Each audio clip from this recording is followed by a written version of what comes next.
Right guys, I can't be the only one who does this. Grab some paint, have a look. Drill some holes in a box. Wheel nuts are in. Brake caliper supports. And we are going to be painting them. Old school. Anyone else do it? Or is it just me? Right, here we go.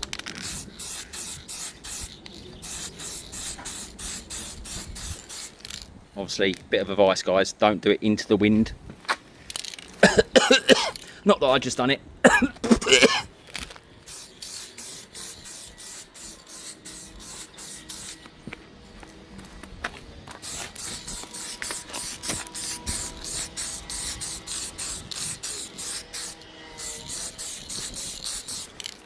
Easy as that guys, come on. What we got?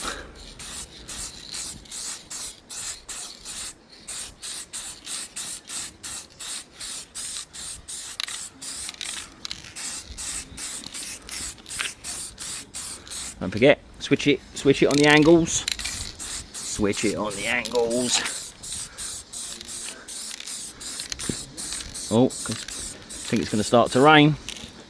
Quick, get them in. Something as simple as that, guys. Look at that. Just nice and easy using a box.